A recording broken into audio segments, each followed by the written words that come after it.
Okay, பக்தி சேவை பண்ணுறதுக்கு என்ன எலிஜிபிலிட்டி, என்ன தகுதி?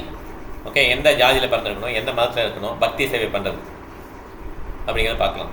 ஓகே, இப்போ பார்த்தீங்கன்னா ரீசெண்டாக பார்த்தீங்கன்னா நிறைய யுத்தங்கள்லாம் வருது இல்லையா? இப்போ ரீசெண்டாக இஸ்ரேல் ஈரான் சரியான யுத்தம் இல்லையா? எவ்வளோ பேர் இறந்து போகிறாங்க. யுக்ரைன் ருசியா, ஹமாஸ், இஸ்ரேல், உலகம் ஃபுல்லாக சண்டை. இந்தியா பாகிஸ்தான் எங்கே பார்த்தாலும் சண்டையாக இருக்குல்ல. இது ஏன் அப்படி சண்டை வருது அப்படின்னா, மக்கள் ஒரு புறம் தாய் மாதிரி இருக்கிற பசுவை கொள்றாங்க. ஓகே, அந்த வேதத்தில் சொல்லியிருக்கு, எந்த அனிமல் லோயர் அனிமலை கொண்டுக்கலாம். அனிமல் நாக்கு ரசி அடக்க முடியாதவங்க கீழான இருக்க அனிமல்ஸ், பன்றிகள், நாய்கள், கொரியன்ஸ்லாம் நாய் சாப்பிட்றாங்க, பன்றிகளோட நிறைய பேர் சாப்பிட்றாங்க. இந்த மாதிரி சாப்பிட்டுக்கலாம். ஆனால் பசுவை சாப்பிடக்கூடாது. ஏன்னா பசு அம்மா அந்த இறக்கமே இல்லாமல் அரக்கத்தனமாக கொண்டு சாப்பிட்றாங்க. அப்போ என்ன ஆகுதுன்னா அவங்களுக்கும் அந்த மாதிரி மரணம் வருது. எதுவுமே ஆக்சிடென்ட்டே கிடையாது. இப்போ 2 ட்ரெயின் வருது, மோதிச்சு ஆக்சிடென்ட் ஆகிடுச்சு, நிறைய பேர் வந்துட்டாங்க. ஐயோ பாவம் கடவுளையும் இப்படி பண்ணார் அப்படின்லாம் கேட்கக்கூடாது. ஆக்சுவலாக தவறான கேள்வி. எதுவுமே ஆக்சிடென்ட் அப்படின்னே கிடையாது இந்த உலகத்தில். பார்த்தீங்கன்னா இந்த சூரியன் வருதுன்னா கரெக்டாக ஒரு லக்கில் வருதா? அது எப்படி கரெக்டாக வருது? அது ஆக்சிடெண்ட்டாக வருது? ஈஸ்ட்டு வெஸ்ட்டு கரெக்டாக அது ஒரே ஆர்பிட்டில். இதெல்லாம் பிளான்டு பை காட். ஒரு சின்ன செயல்லையுமே பகவானுடைய அந்த அரிசி சாப்பிட்ற அரிசியில் கூட பேர் எழுதிக்கணும், இந்த அரிசி தான் நீங்கள் சாப்பிட்லான்னு சொல்லிட்டேன். அவ்வளோ தூரம் நுணுக்கமாக அவர் கண்ட்ரோல் வச்சிருக்கிறார். அப்படி திடீர்னு எப்படி ஒரு ஆக்சிடென்ட் வந்து ஒருத்தர் இப்போ 100 பேர் இறந்துட்டாங்கப்பா. அதில் பார்த்தீங்கன்னா அந்த பிளேன் கிராஷில் இந்த அகமதாபாத் பிளேன் கிராஷ் ஒரே ஒருத்தர் பறச்சிக்கிட்டு அவர் இந்த விண்டோ வர ஓடி தான் டக்குன்னு அவர் பிரதர் இறந்துட்டார். எப்படி? இதெல்லாம் லக்கு கிடையாது. ஆக்சுவலாக it is all based on the karma only. அப்போ மொத்தமாக இறந்து போகிறாங்களா அவங்க எல்லாமே பாவம் பண்ணவங்களா? அதுதான் மாஸ் கர்மான்னு சொல்லுவாங்க. இப்போ நிறைய பேர் பேசி கேட்காம என்ன பண்ணாங்க, இப்போ எவ்வளோ பேர் இருக்காங்க யுக்ரைனில், எவ்வளோ பேர் இறந்து போகிறாங்க. அவங்களாம் பசுக்கள் சாப்பிட மாட்டாங்கன்னு நினைக்கிறீங்களா? நார்மலாக முஸ்லீம்ஸே சாப்பிடுவாங்க இல்லையா? ஸோ அதுதான் அதே மாதிரி நம்ம we are not against any religion.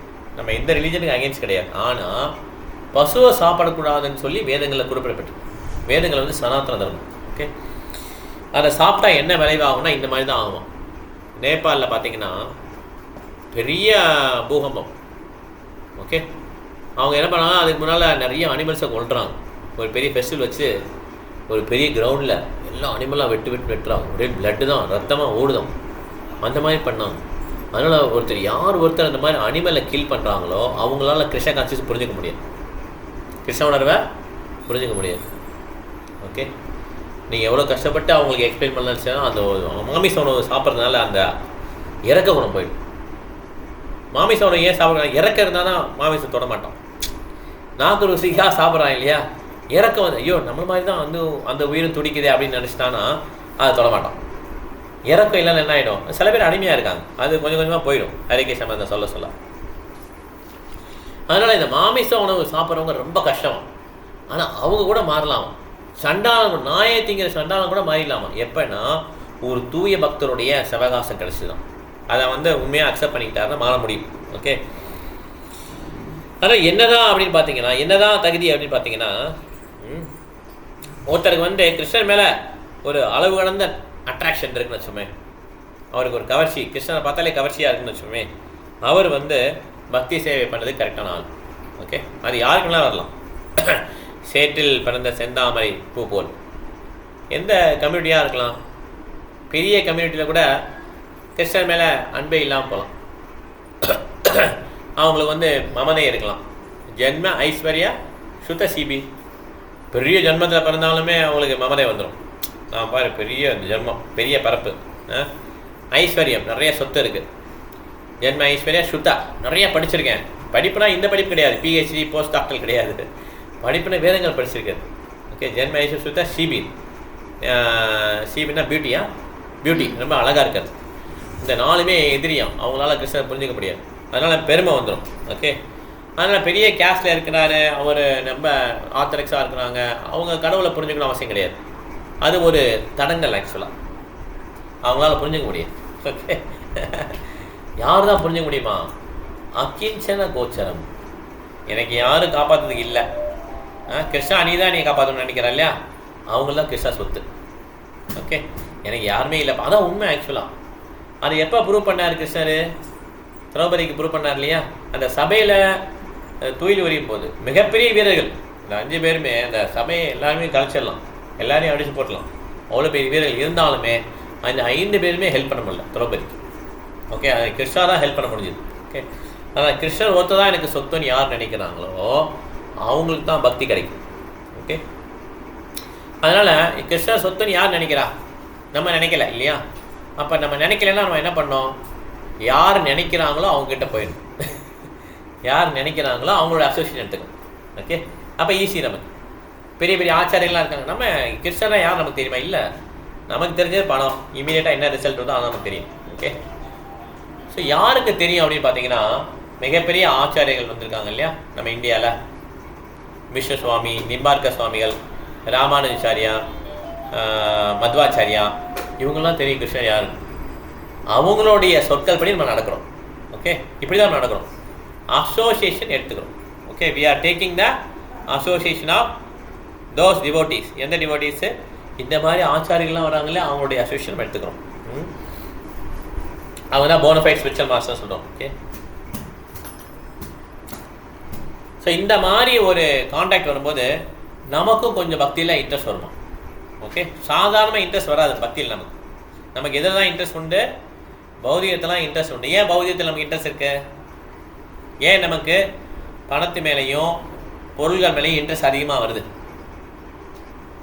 கேள்வி புரியுதா? பௌதிகத்து மேலே ஏன் இன்ட்ரெஸ்ட் வருது? நமக்கு ஆர்வம் வருது, யாருனாலும் சொல்லலாம். ஏன் பேராசை. சரி, வேற நீங்க வீட்டில் போட்டுக்கோங்க. வேற யாரும் சொல்றீங்களா? மாயினால எல்லாம் அடிபட்டு. சரி, ஓகே, தேங்க்யூ மாதாஜி. அப்புறம் வேற எதுவும் ஆன்சர் இருக்கா? 3 குணங்களுடைய பிடியில இருக்கும். சரி, அப்புறம் கலாவதி மாதாஜி. நம்மகிட்ட நிறைய பணம் இருந்தாதான் நம்ம புலன்களை எல்லாம் அனுபவிக்க முடியும். ஆமா, சரி, தேங்க்யூ மாதாஜி. ஹரே கிருஷ்ணா. வீட்டில் போட்டுக்கோங்க. பூர்வ கர்மா அது எப்பெல்லாம் மாற்றலாம்? கர்மானி இதஹரி இந்துஷா பக்தி பாருங்க. மற்ற எதுலையும் மாற்ற முடியாது, பக்தியில் இருந்தால் பூர்வ கர்மத்தை மாற்றிடலாம். ஓகே, அந்த டெம்பரரி ஹாப்பினஸ் தான் வந்துட்டு உண்மைன்னு சொல்லிட்டு அதுக்கு பின்னாடியே நம்ம போயிட்டு இருக்கோம். ஓ, வெரி நைஸ். சார்பி பாரதி, நான் கவனிக்கவே இல்லை. Hare Krishna, thank you. Okay, very nice. இவங்க இருக்காங்களா? 2 பேர் இருக்காங்களா? பசங்க 2 பேர் இருக்காங்களா? இருக்காங்க பிரபுஜி, 2 பேர் இங்க தான் இருக்காங்க. இப்போ சரி, ஓகே, பரவாயில்ல. Thank you Mataji. Hare Krishna. Hare Krishna. Hare Krishna. Enjoyment mentality. அது ஏன் என்ஜாய்மெண்ட் மென்டாலிட்டி வருதுன்னு தெரியுமா? ஹாப்பினஸ் இருக்கு. ஏன்னா நம்ம என்ஜாய் பண்ண நினைக்கிறோம். கரெக்ட், அதெல்லாம் கரெக்ட் தான். ஏன் அப்படி நினைக்கிறோன்னா நம்ம இந்த உடல் நினச்சிக்கிறோம். ஓகே, நீதா சொன்னியா? நான் கவனிக்கல. நம்ம இந்த உடல் நினைக்கிறதுனால தான் நம்ம அதை நோக்கி போயிட்டே இருக்கும். ஓகே, உடல் நினச்சா என்ன பண்ணுறோம்? நம்ம இந்த புலங்களுடைய இன்பத்தை தான் போயிட்டே இருக்கும். அந்த உடல்லேருந்து வெளியே வந்து ரொம்ப ரொம்ப கஷ்டம். யாரெல்லாம் பேசலாம், ஆனால் வர முடியாது வெளியில். ஏன்னா இந்தியாவில் பற்றி எல்லாரும் தெரியாதா என்ன? நம்ம உடல் இல்லை ஆன்மான்னு தெரியாதா என்ன? செருப்பு தைக்கணும் கூட தெரியும், நான் அந்த உடல் இல்லை ஆன்மான்னு சரி. ஆனால் அந்த பிளாட்ஃபார்மில் வரது அதுலேருந்து வெளியே வர முடியாது. அதனால தான் சொல்கிறோம், ஹரே கிருஷ்ண ஹரே கிருஷ்ண கிருஷ்ண கிருஷ்ண ஹரே ஹரே, ஹரே ராம ராம ராம ஹரே ஹரே. இந்த மந்திரங்கள்லாம் சொல்கிறோம். ஏன்னா சொல்ல தான் நம்ம என்ன ஆகிடும்? உடல் இல்லை ஆன்மான்ற பிளாட்ஃபார்ம் வருவோம். இல்லை நம்ம உடல் தளத்திலே தான் இருப்போம். நம்ம உடல் தளத்தை என்ன பிடிக்கும்? நமக்கு இந்த சென்சஸ்க்கு எதெல்லாம் என்ஜாய்மெண்ட் இருக்கோ நல்லா பிடிக்கும். எதெல்லாம் என்ஜாய்மெண்ட் இந்த சென்ஸுக்கு? நல்லா மியூசிக் கேட்டால் ஓகே, நல்லா கண்ணு குளிர்ச்சியாக பார்த்தா, காது கேட்கறது, நாக்கு நல்லா சாப்பிட்றது, இந்த மாதிரி நமக்கு டேஸ்ட் இருக்கு இல்லையா? இந்த மாதிரி எது இருக்கோ அதான் பிடிக்கணும். அதுலேயே பார்த்தீங்கன்னா நிறைய தமோகுண ஃபுட்டு இருக்குது, ரஜோகுண சத்தோகுண ஃபுட்டு, ரஜகுண ஃபுட்டு, தமோகுண ஃபுட்டு. உணவுலேயே சாத்விக் ஃபுட்டு, ரஜசிக் ஃபுட்டு, தமசிக் ஃபுட்டு. தமசிக் ஃபுட்டு என்னது? ரொம்ப காரமாக புளிப்பாக சாப்பிட்றது, ரொம்ப உச்சியில். தமசிக் கெட்டு போனது, அந்த மாதிரி பழசு எல்லாம் சாப்பிட்றது இல்லையா? ரொம்ப காரமாக சாப்பிட்றது ரஜசிக் இல்லையா? ரஜசிக். ஓகே, அப்புறம் சத்த குணம் வந்து ஸ்வீட்டாக ஜூஸியாக வெஜிடபிள் அந்த மாதிரி சாப்பிட்றது, ஃபேட்டியாக. இவ்வளோ நமக்கு தெரியுமா என்ன இவ்வளோ கிளாஸிஃபிகேஷன் இருக்குன்னு. அதனால ப்ரெக்னென்ட் ஆன லேடி என்ன சொல்ல மாட்டாங்க, இந்த மாதிரி ரஜசிக் தமசிக் ஃபுட் சாப்பிடாதீங்க, ஏன்னா குழந்தைய அஃபெக்ட் பண்ணுவான். இதெல்லாம் நமக்கு தெரியாது. You are what you eat. நம்ம என்ன சாப்பிட்றோமோ அதான் நம்ம பக்தியில் வரோன்னு சொல்லிட்டோன்னா, பக்தியில் அவ்வளோ ஈஸி கிடையாது முன்னேறது. ஏன் ஈஸி கிடையாதுன்னா, நம்ம அந்த ரூல்ஸ்லாம் ஃபாலோ பண்ணணும். நம்ம என்ன சாப்பிட்றோமோ அந்த கான்சியஸ் நம்ம வந்து அஃபெக்ட் பண்ணணும். ஓகே, நம்ம வந்து நான்வெஜ் சாப்பிட்டோம்னா அதுதான் நம்ம ரத்தத்தை சேர்ந்து அது நம்ம அந்த மிருக குணத்தை கொடுக்கும்.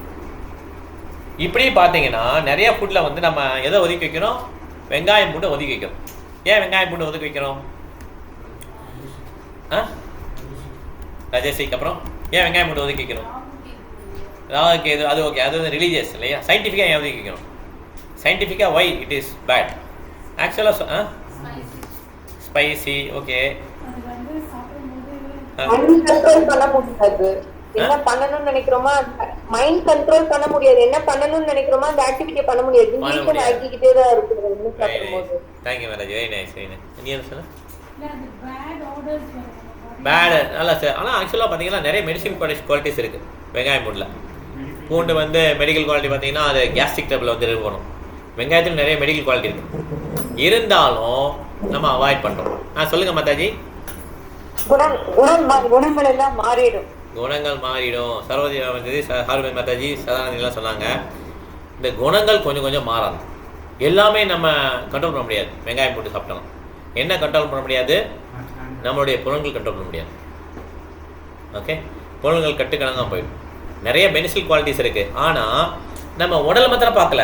இந்த உடலுக்குள்ள இன்னொரு உடல் இருக்குது, அது மனம் புத்தி அகங்காரம். ஆக்சுவலாக இந்த உடல் என்ஜாய் பண்ணல, அந்த உள்ள ஒரு உடல் இருக்குல்ல, சட்டில் உடல், அதுதான் என்ஜாய் பண்ணு. இந்த உடலை வெட்டி போட்டாலுமே அடுத்த பிறவியில் இதே மைண்டு போச்சுன்னா, சில பேர் முந்தின பிறவிலாம் சொல்கிறாங்கல்ல, முந்தின பிறவி நான் இப்படி இருந்தேன் அப்படி இருந்தேன் சொல்கிறாங்க இல்லையா, இதெல்லாம் ஏன்னா சட்டில் பாடியில் ஸ்டோர் ஆயிருக்கு, மைண்டில் போய் ஸ்டோர் ஆயிருக்கு. வெங்காயம் போட்டு சாப்பிட்டாங்கன்னா அவங்களாம் என்ன அடக்க முடியாது? தன்னுடைய மனதையும் புலங்களையும் அடக்க முடியாது. மனதையும் புலங்களையும் அடக்கலைன்னா யோகம் மேலே பிரயோஜனம், யோகமே கிடையாது. பக்தி யோகம் தானே, யோகமே அர்த்தமே கிடையாது. எந்த ஒரு யோகா பயிற்சி பண்ணாலும் மனசையும் புலங்களையும் அடக்கணும். அதுக்கு ரூல்ஸ் அண்ட் ரெகுலேஷன்ஸ் இருக்குது. ஓகே, இதையே நம்ம யோகம் பயிற்சி பண்ணணும் அப்படி கேட்கலாம் இல்லையா? எதுக்காக யோகம் பண்ணணும்? எதுக்காக யோகம் பண்ணணும்? எதுக்காக பண்ணணும்? ஓகே, அதெல்லாம் ரொம்ப ஹைஃபை. எதுக்காக யோகா பண்ணணும்? எதுக்காக யோகா பயிற்சி பண்ணணும்? அது எதுக்கு பண்ணணும்? பகவான் கனெக்ஷன். ஓகே, அதுவும் ரொம்ப ஹைஃபை தான். பாடி ஃபிட்னஸ். ஓகே, அப்புறம் பக்தி வளரணும். அப்புறம் நீங்க என்ன மதஜி? Life betterment. அப்புறம் ரிலாக்ஸேஷன். வேற யார் சொன்னா? மனதினையும் அடக்கணும்னா யோக பயிற்சியில தான் அடக்க முடியும். Okay, very nice. ஓகே, சரி, ரைட். ஓகே, எல்லாம் மீல்ல படுக்கோங்க. எதுக்காக நம்ம யோகா பயிற்சி பண்ணுறோன்னா, ரொம்ப சிம்பிள். பார்த்தீங்கன்னா பிறப்பு இறப்பு மூப்பு வியாதி, இந்த 4 ப்ராப்ளத்தை நம்ம சால்வ் பண்ணுமா இல்லையா? உண்மையிலேயே நம்ம இந்த உலகத்தை என்ன பண்ணுறோம்னா ப்ராப்ளம் சால்வ் பண்ண ட்ரை பண்ணுறோம். வீடு எது கட்டுறோம்? வாடகை வீட்டிலேருந்து சொந்த வீட்டுக்கு வரோம்னு சொல்லி கட்டுறோம். ஓகே, ஏன்னா வாடகை வீட்டு பின்ன வச்சுன்னு இருக்கோம், வாடகை கொடுக்கணும், அவன் தான் சொல்லுவான். நம்ம சொந்த வீட்டுனா பிரச்சனை கிடையாது. அதேமாதிரி ஒவ்வொன்றும் பார்த்தீங்கன்னா நல்லா அனலைஸ் பார்த்தீங்கன்னா என்ன பண்ணுறோம், நம்மளுடைய ப்ராப்ளத்தை சால்வ் பண்ண ட்ரை பண்ணுறோம். கார் எதுக்கு வாங்குறீங்க? டிராஃபிக்கில் இல்லாமல் போகலாம், நினச்சப்ப போகலாம். கரெக்டாக இல்லையா? ஏன் ட்ரெயினில் போகக்கூடாது? ட்ராவலில் மாயப்பூருக்கு நல்லா இருக்காது, ஃப்ளைட் நல்லாயிருக்கும். Every time we are trying to avoid the difficulty. நம்மளுடைய உண்மையான டிஃபிகல்ட்டி என்னன்னா பிறப்பு இறப்பு மூப்பு வியாதி. இறக்கவே கூடாதுன்னு நினைக்கிறோம் நம்ம, ஆனால் நம்மளை என்ன தேடி வருது? இறப்பு தேடி வருது. ஸோ யார் புத்திசாலி? இதை யார் சால்வ் பண்ணாலும் நினைக்கணும், அவன் தான் புத்திசாலி. அதுக்கு தான் யோகா பயிற்சி பண்ணணும். Okay, we want to be get rid of birth death old age disease. அப்போ இந்த பிறவியை கட் பண்ணுறதுக்காக தான் யோகம் பயிற்சி பண்ணணும். அப்படிங்கிற ஆனியன் கார்லிக் சாப்பிட்றது வந்து அந்த யோகத்தை வந்து தடை பண்ணுது, அதனால அது வேண்டாம். புரியுதா உங்களுக்கு? அது ஈக்குவலண்ட்டாக நிறைய ப்ராடக்ட்ஸ் இருக்குது வெஜிடேரியனில், அதை நம்ம செய்யத்துக்கணும். அதே மாதிரி தான் மாமிசமும் ஆனியன் கார்லிக்கும் ஈக்குவல் தான். ஆக்சுவலாக ரெண்டுமே தமசிக் தான். அது ரெண்டே என்ன பண்ணுவோம்? அவாய்ட் பண்ணுறதுலாம் என்ன ஒரே நாள் விட முடியாது. விட முடியுமா என்ன ஒரே நாளில்? தொட்டில் பழக்கம் சுடுகார் வரைக்கும். அதனால ஒரே நாள் விட முடியாது. அதனால தான் ஹரே கிருஷ்ணா கிருஷ்ண கிருஷ்ண ஹரே ஹரே, ஹரே ராம ராம ராம ஹரே. இந்த மந்திரம் சொல்ல ஹையர் டேஸ்ட் கிடைக்க லோயர் டேஸ்ட் ஆட்டோமேட்டிக்காக போயிடும். Never force any one. யாரையுமே ஃபோர்ஸ் பண்ணி விட வைக்கணும், எதுவுமே யாரும் ஃபோர்ஸ் பண்ணுறதே கிடையாது. ஆட்டோமேட்டிக்காக அந்த டேஸ்ட் போயிடும். பிரசாதம் சாப்பிட ஹோட்டல் சாப்பாடு நின்றோம். இப்படி தான் நம்மளால் விட முடியுமே தவிர, நம்ம ஒருத்தரை குழந்தைய இப்போ அழுதுனா வாயை பொத்தினா எவ்வளோ நேரம் அழுகை நிப்பாட்டியிருக்கோம். அது வாயை கை எடுக்கிற வரையும் நிப்பாட்டிருக்கும், அவ்வளோதான். கையை எடுத்தால் என்ன பண்ணும், டபுள் ஆகும்.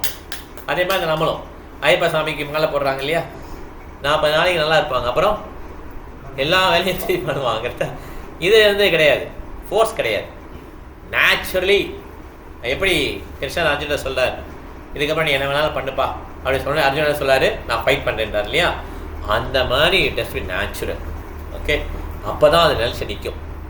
ஸோ அந்த மாதிரி விடுறது தான் இந்த மாதிரி இதெல்லாம் ரெஸ்ட்ரிக்ஷன்லாம். அதனால் யாரையும் நம்ம போயிட்டு நீங்கள் இன்னிலேருந்து இதை விட்டுருங்க அதை விட்டுருங்கன்னா அவங்களுக்கு புரியாது ஆக்சுவலாக. ஏன்னா அவங்க வேறு தளத்தில் இருக்காங்க. அவங்க எந்த தளத்தில் இருக்காங்க, உடல்கிற தளத்தில் இருக்காங்க. எல்லாம் உடல் கணவன் தான் பார்ப்பாங்க. ஏன் நல்லது தானப்பா, எதுக்காக இதை விடணும், மாமி செது விடணும், எனக்கு கோழி சூப் சாப்பிட்டா நல்லது அப்படின்னு நினைக்கிறேன். அவங்கள நீங்கள் திருத்த முடியாது ஆக்சுவலாக. நம்ம திருத்த என்ன பண்ணலாம், அவங்களுக்கு பிரசாதம் கொடுக்கலாம், ஹரே கிருஷ்ணா சொல்லுங்கள்லாம். யார் தான் திருத்த முடியும்? இதயத்தை க்ளீன் பண்ணுறது கிருஷ்ணர் தான். அந்த மந்திரத்தை கொடுத்தா அவர் க்ளீன் பண்ணுவாங்க, அவ்வளோதான். இப்படி தான் ஒருத்தர் திருந்துவாரே தவிர நம்மளுடைய முயற்சினாலேயோ இல்லை கூட்டு முயற்சினாலேயோ இல்லை சொந்த முயற்சினாலேயோ யாருமே திருந்த முடியாது.